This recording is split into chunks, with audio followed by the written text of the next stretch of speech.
தம்பிராமையா அண்ணன் வந்து முதல்ல நான் முரளி சாரோட பொற்காலம் வெற்றி கொடியிட்டு படம் பண்ணும்போது பார்த்தேன். அப்போ அவர் ஒரு படம் பண்ணார், மனுநீதி அப்படின்னு. மனுநீதி படத்தோட இயக்குனர் முதல் படம் வந்து அவர் முரளி சாரை வச்சு அந்த படத்தை பண்ணார். அப்போ எனக்கு முரளி சார் தம்பிராமையனை பற்றி நிறையா சொன்னார். அசம்பாவிதமாக அந்த படம் வந்து சரியாக போகலை. அதுக்கப்புறம் அவருக்கு அந்த வாய்ப்பு கிடைக்கல. அப்போ சினிமா அவரை வந்து நிராகரிச்சிருச்சா, கைவிட்டுருச்சா, இல்லை எடுத்துக்கலையா அப்படின்ற ஒரு கேள்வியோட ஒரு குழப்பம். அதுக்கப்புறம் கொஞ்ச நாள் கழித்து பார்க்குறேன், அவர் வந்து வடிவேலோட வந்து காமெடி காட்சிகள் எழுதுறதில்ல அவர் கூட ரொம்ப இன்வால்வாக இருக்கார். அவர் கூட நிறைய படங்களுக்கு காமெடி எழுதி கொடுத்துட்டே இருக்காரு, கூடவே இருக்காரு, கூடவே பயணிக்கிறாரு. அப்புறம் அவர் கூட சேர்ந்து ஒரு படம் பண்ணுறாரு, அவர் ஒரு படத்தை டைரக்ட் பண்ணுறாங்க.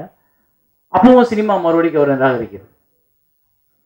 ஏன் ஒரு மனுஷனை வந்து திரும்ப திரும்ப இந்த சினிமாவை நேசிச்சுக்கிட்டே இருக்கான், திரும்ப திரும்ப இந்த சினிமாவை காதலிச்சுக்கிட்டே இருக்கான், திரும்ப திரும்ப இந்த சினிமான்னு அதை பற்றியே திங்க் பண்ணிட்டு இருக்க ஒருத்தனை இந்த சினிமா நிராகரிக்கின்றப்போ அது சினிமா வெயிட் பண்ணுது.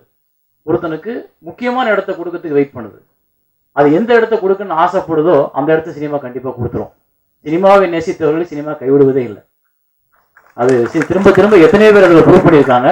அதில் தம்பிராமையான ஒருத்தர் இப்போ மைனா மூலமாகவும் கும்கி மூலமாகவும் அப்புறம் திருப்பூர் சிறந்த நடிகராக அடையாளம் காணப்படுறார். சிறந்த நடிகராக அடையாளம் காணப்படும் போது இவர் டைரக்டராக ஜெயிச்சிருந்தாருன்னா கண்டிப்பாக நடிக்க வந்திருக்க மாட்டார்.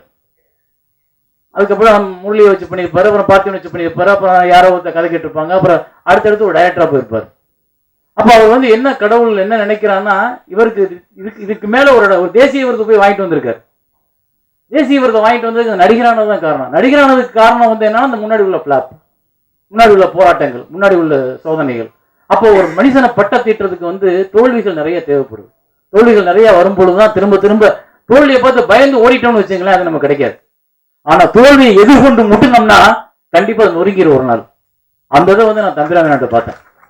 அதான் எனக்கு அவர்கிட்ட பிடிச்ச விஷயம். அவர்கிட்ட எனக்கு பெரிய பழக்கம்லாம், என்னோட படங்கள் அவர் நடிக்கல, நான் பெருசா பழகல. ஆனா தூரத்துல இருந்து அவரை பார்த்துக்கிட்டே இருப்பேன், அங்கே இந்த மனுஷன் போராடிக்கிட்டே இருக்கானே. ஒரு டைரக்டர் நமக்கு எவ்வளவு கெத்து இருக்கும். அதை விட்டு இறங்கி போய் வடிவேல் சார்கிட்ட நின்றுட்டு காம்படிஷனை சொல்லிட்டு இருந்தோம்னா, நான் அந்த டைரக்டரோட மனநில இருந்து யோசிச்சு பார்க்கும்போது எதெல்லாம் விட்டு கொடுத்து நான் இங்கே போய் நிற்கணும். அப்ப அவன் அந்த விட்டு கொடுத்ததுக்கு காரணம் வந்து வறுமையோ பணத்துக்காகவோ கிடையாது. இந்த சினிமாவுக்குள்ள இருக்கணும்ன்ற நேசிப்பு, இந்த சினிமாவில் ஏதாவது ஒரு ரூபத்தில் இருக்கணும். நம்ம விட்டு கூட, நான் வரும்போது சினிமாவில் டைரக்டராகனு வந்தேன், நடிக்கணும்னு வந்தேன். நான் அந்த நடிக்கணும் வந்து இங்கே வந்து ரியலைஸ் ஆன பார்த்ததுக்கு அப்புறம் எனக்கு புரியுது நம்ம நடிக்கிறதுக்கு லாயக்கு இல்லை அப்படின்னு. அப்போ நம்ம எப்படியா டைரக்டர் ஆகலாம் உள்ள போறேன். டைரக்டர் ஆகலாம்னா இங்கே எந்த டைரக்டர் எனக்கு தெரியாது. இந்த எங்க ஊர் பக்கம் இருந்து எவனுமே டைரக்டர் வந்த பக்கம் நடிகனா கூட வரல. ராமராஜன் சார் மட்டும் தான் நடிகரானாரு. அவரை பார்க்கறதே கஷ்டமா இருந்துச்சு. டைரக்டர் ஆகலாம் போய் யாரையா பார்க்கணும் வழி தெரியல. அப்ப நான் என்ன பண்ணேன், எப்படியாவது சினிமாவுக்குள்ள போகணும். ப்ரொடக்ஷன் மேனேஜரா போய் ஒரு அசிஸ்டன்ட் மேனேஜரா சேர்ந்து அந்த அசிஸ்டன்ட் மேனேஜரா இருந்து பழகிக்கிட்டு தான் அப்புறம் சினிமாவுக்குள்ள பாதைகளை கண்டுபிடிச்சேன் நான். அதுபோல சினிமா திரும்ப திரும்ப முயற்சி பண்ண பண்ண பண்ண நம்ம தோல்வியில இருக்க மாதிரியே தெரியும். ஆனா திடீர்னு கொண்டு வந்து இடத்துல உட்கார வைக்கும். அப்படி ஒரு இடத்த கொண்டு வந்து ராமாயணன் கொடுத்துருச்சு. இந்த நடிகர் மூலமா வாய்ப்புகள் நிறைய கிடைச்சிச்சு. அப்ப அவர் நினைக்கிறார் நடிகரா ஜெயிச்சாச்சு. இப்ப நடிகராக ஜெயிச்சதுக்கு அப்புறம் அவர் ஜெயிச்சதுக்கு இன்னொரு காரணம் உண்டு. அது எல்லாருக்கும் நிறைய பேருக்கு தெரியுமான்னு தெரியாது. நான் சமீபத்துல தான் அவரோட அலுவலகத்துக்கு போயிருந்தேன். அவர் தாயாரை நேசிக்கிறவர், அவங்க அம்மாவை நேசிக்கும், அம்மாவை துதிக்கும், அம்மாவை போற்றும், அம்மாவை வணங்கும் எந்த ஒரு மனிதனும் தோற்றதே கிடையாது. அவர் அம்மாவை கட்டி பிடிச்சிட்டு ஒரு போட்டோவை பார்த்தோம், எனக்கு கண் கலங்கு ஜன எனக்கு எங்க அம்மாச்சியை பார்த்த மாதிரி இருந்துச்சு. அப்போ அவர் சொன்னார், எங்க அம்மா இறந்துட்டான். அந்த இறந்த நிகழ்ச்சியை பத்தி சொல்லிட்டு அவரை சுத்தி ஒரு 5 பேர் அண்ணன் தம்பிங்கெல்லாம் உட்காந்துட்டே இருந்தாங்களா அம்மா இறந்ததுக்கு அப்புறம். ஏன்னா இவர் அவ்வளோ அவங்க அம்மா மேல பாசம் வச்சிருக்காரு. அந்த இழப்பை இவர் தாங்க முடியாது அப்படின்றதுக்காக கூட இருந்திருக்காங்க. ஸோ இவங்க குடும்பத்துக்குள்ள ஒரு பெரிய ஒரு பிணைப்பும் ஒரு அன்பும் ஒரு வேற ஒண்ணு இருக்கு அவங்க குடும்பத்துக்குள்ள. அந்த குடும்பத்துக்குள்ள இருந்து ஒரு வந்ததுனாலதான் இன்னைக்கு மணியார் குடும்பம்ன்ற படமே அவரோட வாழ்க்கை சம்பந்தப்பட்டதுதான். அதை எடுத்து கண் கிளங்குது. அதான் ஸோ தம்பிராமையானுக்கான இந்த வெற்றி காலம் நிர்ணயிக்குது. இங்க உள்ள பினான்சியர்ஸோ, இங்க உள்ள டிஸ்ட்ரிபியூட்டர்ஸோ, இங்க உள்ள தயாரிப்பாளர்களோ, இல்லை இங்க உள்ள நடிகர்களோ நிர்ணயிக்கல, காலம் நிர்ணயிக்குது. ராமையாவோட வெற்றிக்கு இந்த இடம் தேவை, இந்த இடத்த கொடுக்கணும்னு காலமும் கடவுள் நிர்ணயிக்கும் போது அதை யாராலையும் தடுக்க முடியாது. எல்லாமே ஆட்டோமேட்டிக்கா நடக்கும். ஸோ தம்பிராமையானுக்கு இந்த படம் மிகப்பெரிய வெற்றி அடையும்.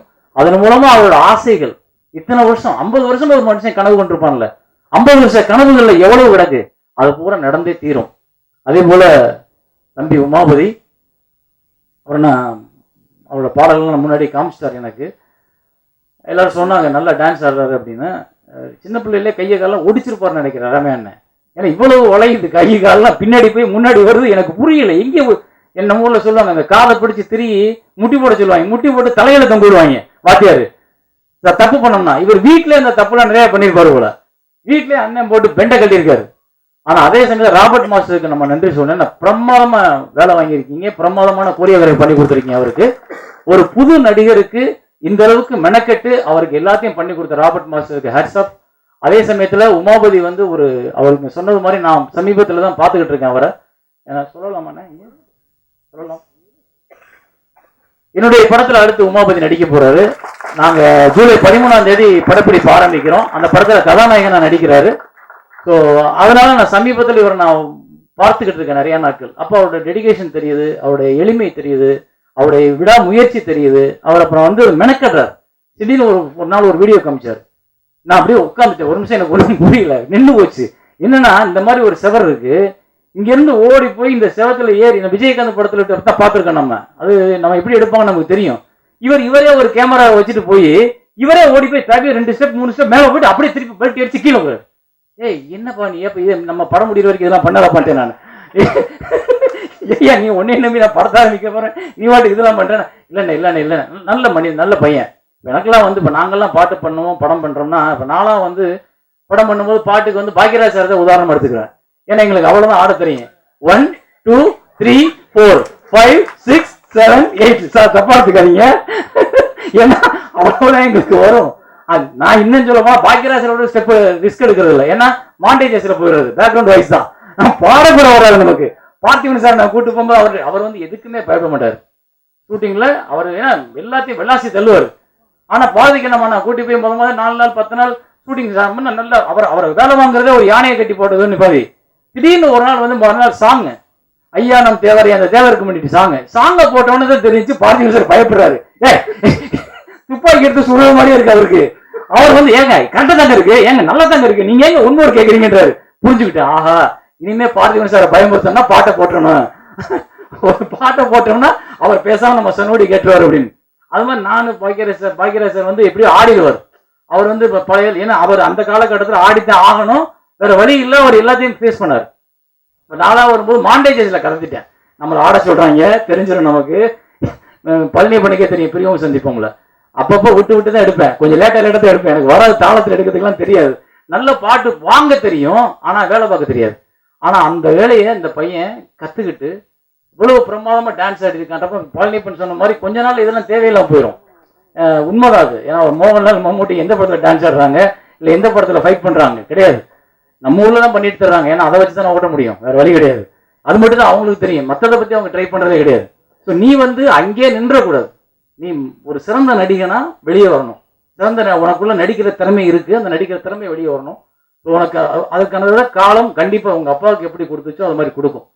உங்க 2 பேரோட மனசு, அப்புறம் அம்மாவோட மனசு. ஏன்னா அவர் பழனியப்பன் சார் சொன்ன மாதிரி அவங்களோட வெயிட்டிங் எனக்கு தெரியும். என் குடும்பத்துல என் மனைவி எத்தனை நாட்கள் அப்படி வெயிட் பண்ணியிருக்காங்கன்னு தெரியும். இழந்தது திரும்ப வர்றதுக்காக போராடும் போது நம்மளை விட நம்ம வீட்டில் உள்ளவங்களோட நம்பிக்கை தான் நம்மளை காப்பாற்றுது. அந்த நம்பிக்கை உங்களை காப்பாற்றும். ஸோ இந்த படம் ஒரு ஆத்மார்த்தமா இது வெற்றி அடையணும் அப்படின்னு எல்லாரும் உங்களுக்கே இப்போ தோணி இருக்கும் கண்டிப்பா. ஸோ அந்த படம் கண்டிப்பாக வெற்றி அடையணும். ஒரு இடத்தை இவங்களுக்கு ஏற்படுத்தி கொடுக்கின்றது என்னோட என்னோட வேண்டுகோள். நன்றி, வணக்கம்.